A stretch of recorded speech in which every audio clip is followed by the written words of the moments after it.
তোমার মধ্যে অনন্তকাল বসবাসের ইচ্ছে, তোমার মধ্যেই জমি জমা ঘরবাড়ি, আপাতত একতলা। হাসছো কেন? বলো, হাসছো কেন? একতলা আমার এক বিন্দু পছন্দ নয়।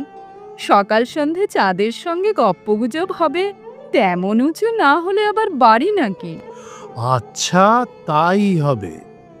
চাঁদের গা ছুঁয়ে বাড়ি, রহস্য উপন্যাসের মতো ঘোরালো পেঁচানো সিঁড়ি, বাঁকে বাঁকে সোনালি ফ্রেমে বাঁধানো স্বপ্ন দৃশ্য, সিং সমেত মায়া হরিণের মুন্ডু।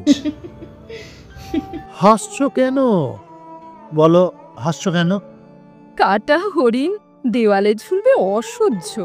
হরিণ থাকবে বনে, বন থাকবে আমাদের খাট পালঙ্কের চারধারে, খাট পালঙ্কের নিচে ছোট্ট একটা পাহাড়, পাহাড়ের পেট চিরে ঝর্ণা।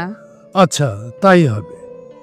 পাহাড়ের পেট চিরে ঝর্ণা, ঝর্ণার পেট চিরে কাশ্মীরি কার্পেট, সিলিংয়ে রাজস্থানী ঝাড়, জলের ঝাঁঝরির মতো উপুড় করা, জানালার গায়ে মেঘ, মেঘের গায়ে ফুরফুরে আদ্যির পাঞ্জাবি, পাঞ্জাবির গায়ে লখনৌ চিকেনের কাজ। হাসছো কেন? বলো, হাসছো কেন?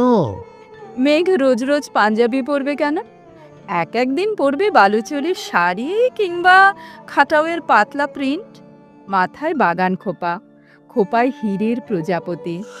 আচ্ছা, তাই হবে। মেঘ সাজবে জরি পাড় শাড়িতে, আর তখনই নভতকানায় সানায়ে জয় জয়ন্তী, আর তখনই অরণ্যের রন্ধ্রে রন্ধ্রে বুনো জানোয়ারের হাঁক ডাক, খাদে ঝাঁপিয়ে পড়ার জন্যে জেগে উঠবে জলপ্রপাত, শিকারের জন্য তীর ধনুক দামামা দুন্দুভি। হাসছো কেন? বলো, হাসছো কেন? তুমি এমন ভাবে বলছো যেন ভালোবাসা মানে সাপে নেউলে ভয়াবহ এক যুদ্ধ। ভয় লাগছে।